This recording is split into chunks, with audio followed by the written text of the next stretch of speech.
Hello everyone, MBA ക്ലൗഡിൻ്റെ മറ്റൊരു വീഡിയോയിലേക്ക് സ്വാഗതം. KMAT എക്സാമിന് വേണ്ടി എല്ലാവരും പ്രിപ്പറേഷൻ നന്നായിട്ട് പോകുന്നു വിചാരിക്കുന്നു. MBA ക്ലൗഡ് ചാനലിൽ തന്നെ നിരവധി വീഡിയോസുകൾ പ്ലേലിസ്റ്റിൽ നോക്കുകയാണെങ്കിൽ നിരവധി വീഡിയോസുകൾ നമുക്ക് കാണാൻ സാധിക്കും.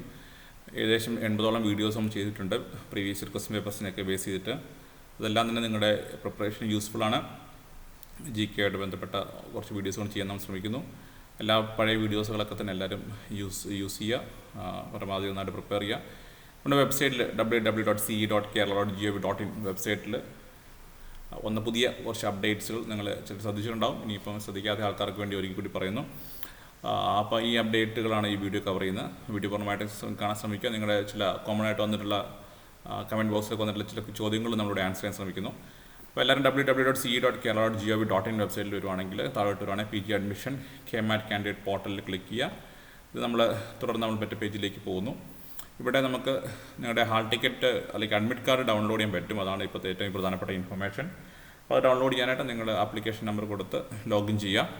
അപ്പോൾ നമുക്ക് ഇൻഫർമേഷൻ ബുള്ളറ്റിൻ ലെഫ്റ്റ് സൈഡിൽ information bulletin, notification, government orders, ഇങ്ങനത്തെ കുറച്ച് കാര്യങ്ങൾ കാണുന്നുണ്ട്. നോട്ടിഫിക്കേഷൻ ഗവൺമെൻറ് ഓർഡേഴ്സ് ഒന്ന് ക്ലിക്ക് ചെയ്യാം.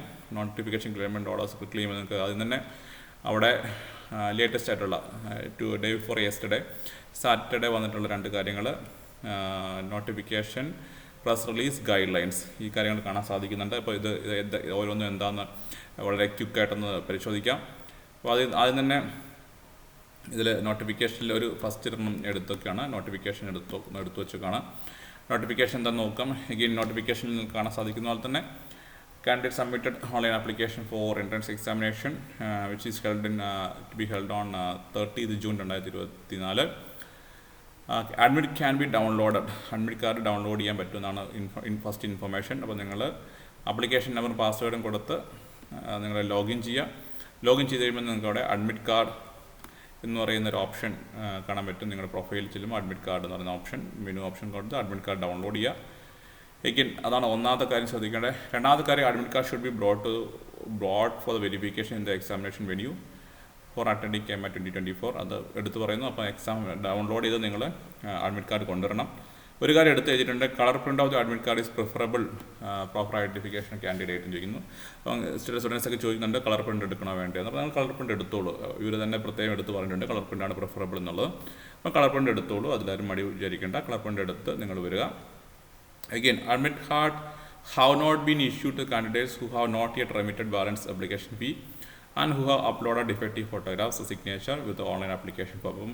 ചില ആൾക്കാർക്ക്, ചില കാൻഡിഡേറ്റ്സിന് ഈ അഡ്മിറ്റ് കാർഡ് കാണാൻ സാധിക്കുന്നുണ്ടാവില്ല, അല്ലെങ്കിൽ ഡൗൺലോഡ് ചെയ്യാൻ സാധിക്കുന്നുണ്ടാവില്ല. അതിന് കാരണം പറയുന്നത് ഒന്നെങ്കിൽ നിങ്ങൾ ഫീസ് അടയ്ക്കാനായിട്ട് ഇൻകംപ്ലീറ്റ് ആയിരിക്കും, അടയ്ക്കുകയോ ബാലൻസ് അടയ്ക്കാൻ എന്തെങ്കിലും ഉണ്ടാവും.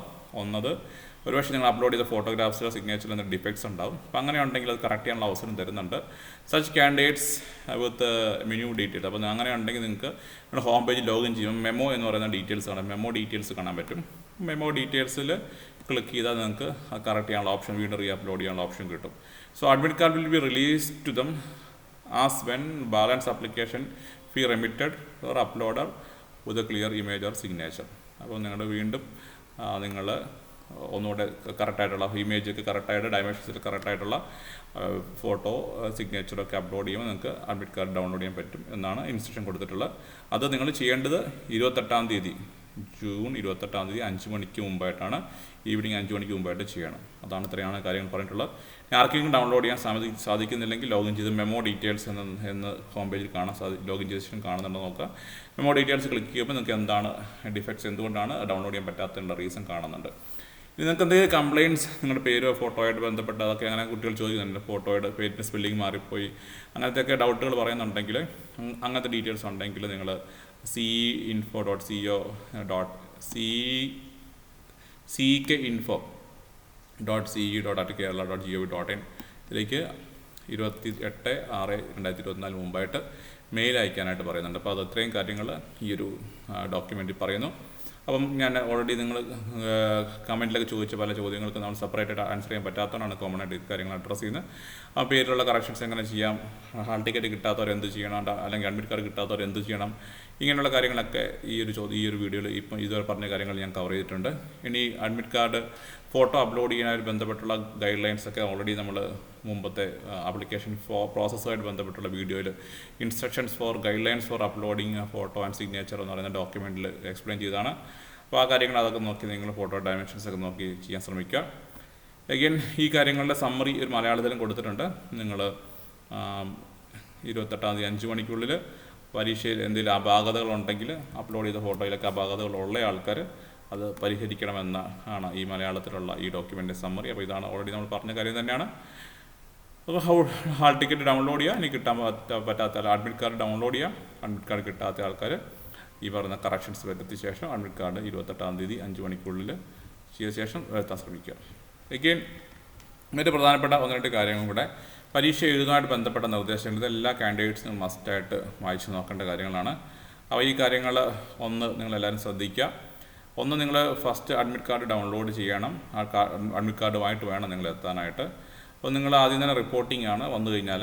അപ്പോൾ അതിൻ്റെ പ്രോസസ്സ് അതാണ്. നിങ്ങൾ റിപ്പോർട്ട് ചെയ്ത ശേഷം നിങ്ങൾക്കൊരു മോക്ക് ടെസ്റ്റ് കണ്ടക്ട് ചെയ്യുന്നുണ്ടാവും. അപ്പോൾ മോക്ക് ടെസ്റ്റിന് ശേഷമായിരിക്കും ഒറിജിനൽ ടെസ്റ്റ് നടത്തുക. അപ്പോൾ അതിൻ്റെ ഒരു ടൈമിംഗ് ഒക്കെ മറ്റൊരു ഡോക്യുമെൻറ്റിൽ സാധാരണ വരുന്നതാണ്. അപ്പോൾ ആ ഡോക്യുമെൻ്റ് ഇത്തവണ വന്നിട്ടില്ല, പക്ഷേ ആ ഡോക്യുമെൻ്റ് വരും. നിങ്ങൾ റിപ്പോർട്ടിംഗ് ടൈമും മറ്റു കാര്യങ്ങളൊക്കെ ആ ഡോക്യുമെൻറ്റിൽ നിർദ്ദേശിച്ചിട്ടുണ്ടാവും. ചിലപ്പോൾ നിങ്ങൾ ഹാൾ ടിക്കറ്റ് ഡൗൺലോഡ് ചെയ്ത് നോക്കുക. ഒബ്ജക്റ്റീവ് പരീക്ഷയിലൊക്കെ എം ആർ പരീക്ഷയ്ക്ക് 3 മണിക്കൂറാണ് ദൈർഘ്യമുള്ളത്. അതിൽ 180 ക്വസ്റ്റ്യൻസ് മൾട്ടിപ്പിൾ ചോയ്സ് ആണ് ഉണ്ടാവുക. അപ്പോൾ എല്ലാവരും തന്നെ നേരത്തെ എത്തുക എന്നുള്ളതാണ്. പരീക്ഷയ്ക്ക് എത്തുന്ന വിദ്യാർത്ഥികൾ ഫോട്ടോ പതിച്ച ഏതെങ്കിലും തിരിച്ചറിയൽ കാർഡ്, അത് Aadhaar card, voters ID, driving licence, PAN card എന്നിവ ഏതെങ്കിലും കൊണ്ടുവരണം. അപ്പോൾ ഇതും സംശയമായിട്ട് ചോദിച്ചിരുന്നത് എന്താണ് ID കാർഡ് കൊണ്ടുവരേണ്ടത്. അപ്പോൾ അതിന് ഉത്തരം ആയെന്ന് വിചാരിക്കുന്നു. നിങ്ങൾ ഏതെങ്കിലും ID കാർഡ് മസ്റ്റായിട്ട് കൊണ്ടുവരണം. ID കാർഡ് കൊണ്ടുവരണം, ഹാൾ ടിക്കറ്റ് കൊണ്ടുവരണം. ഇനി എന്ത് കൊണ്ടുവരാൻ പാടില്ല? Calculator, mobile phone, smart watch തുടങ്ങിയ ഇലക്ട്രോണിക്സ് ഉപകരണങ്ങൾ കൈവശം വെക്കാൻ പാടില്ല. പരീക്ഷാ കേന്ദ്രത്തിൽ റിപ്പോർട്ട് ചെയ്ത് കഴിഞ്ഞാൽ പരീക്ഷ അവസാനിക്കുന്നതിന് മുമ്പ് വിദ്യാർത്ഥികൾ പുറത്തു പോകാനും പാടില്ല. അപ്പം നിങ്ങൾ റിപ്പോർട്ട് ചെയ്ത് കഴിഞ്ഞാൽ പിന്നെ പരീക്ഷ കഴിഞ്ഞ ശേഷം മാത്രമേ നിങ്ങൾക്ക് പുറത്തു പോകാൻ പാടുള്ളൂ. അപ്പോൾ അതാണ് പ്രധാനപ്പെട്ട മറ്റൊരു കാര്യം. പേരൻസ് അക്കമ്പനി ചെയ്യുന്ന പേരൻസ് ഉണ്ടെങ്കിൽ ഓൺലൈൻ പരീക്ഷ നടക്കുന്ന കെട്ടിടത്തിലേക്ക് പ്രവേശിക്കാൻ പാടില്ല. വിദ്യാർത്ഥികൾ വെക്കേണ്ട മറ്റ് 2 സാധനങ്ങൾ, അവരുടെ കയ്യിലുണ്ടായിരിക്കേണ്ട മറ്റ് 2 സാധനങ്ങൾ, ഒന്ന് പേന, പെൻസിൽ എന്നിവ വിദ്യാർത്ഥികൾ എടുക്കാവുന്നതാണ്. പേനയും പെൻസിലും കയ്യിലെടുക്കാം. കാൽക്കുലേറ്റർ അലൗഡ് അല്ല. കാൽക്കുലേറ്റർ ഉപയോഗിക്കാൻ പറ്റുമെന്ന് നിരവധി ആൾക്കാർ ചോദിച്ചിട്ടുണ്ട്. കാൽക്കുലേറ്റർ അലൗഡ് അല്ല. ഹാൾ ടിക്കറ്റ് കൊണ്ടുവരാം, പേന കൊണ്ടുവരാം, പെൻസിൽ കൊണ്ടുവരാം. ഓക്കെ, ഇത്രയാണ് പറഞ്ഞിട്ടുള്ളത്. ഇൻവിറ്റേറ്റേഴ്സിൻ്റെ നിർദ്ദേശങ്ങൾ പാലിക്കേണ്ടതാണ്. ഹാളിൽ പ്രവേശിക്കുന്ന വിദ്യാർത്ഥികൾ പരീക്ഷയ്ക്കായി അനുവദിച്ച ഇരുപ്പത്തിൽ മാത്രമേ ഇരിക്കാൻ പാടുള്ളൂ എന്നൊക്കെ എഴുതിയിട്ടുണ്ട്. മറ്റു കാര്യങ്ങളും കൂടെ നോക്കുക. അഡ്മിറ്റ് കാർഡ് സൂചിപ്പിച്ചിട്ട് reporting time, admit card download ചെയ്യുമ്പോൾ റിപ്പോർട്ടിംഗ് ടൈം കാണാൻ സാധിക്കുന്നുണ്ട്. അപ്പോൾ അതനുസരിച്ച് നിങ്ങളെല്ലാവരും റിപ്പോർട്ട് ചെയ്യാനായിട്ട് ശ്രമിക്കുക. അപ്പോൾ ഇത്രയാണ് ബേസിക്കായുള്ള ഇൻസ്ട്രക്ഷൻ. അപ്പോൾ ഇതെല്ലാവരും തന്നെ വായിച്ച് മനസ്സിലാക്കുക. ഇങ്ങനെ അഡ്മിറ്റ് കാർഡ് ഡൗൺലോഡ് ചെയ്ത് കഴിയുമ്പോൾ അതിലും കുറച്ച് ഇൻസ്ട്രക്ഷൻസ് കൊടുത്തിട്ടുണ്ട്. അപ്പോൾ അതും എപ്പോൾ വരണം, എപ്പോൾ റിപ്പോർട്ട് ചെയ്യണം എന്നുള്ള കാര്യങ്ങളൊക്കെ തന്നെ അതിനും കൊടുത്തിട്ടുണ്ട്. അപ്പോൾ അതും കൂടെ ശ്രദ്ധിച്ച് വായിക്കുക. അപ്പോൾ നന്നായി പ്രിപ്പയർ ചെയ്യുക. വീണ്ടും മറ്റൊരു വീഡിയോ കാണാം. Wish you the very best. Thank you.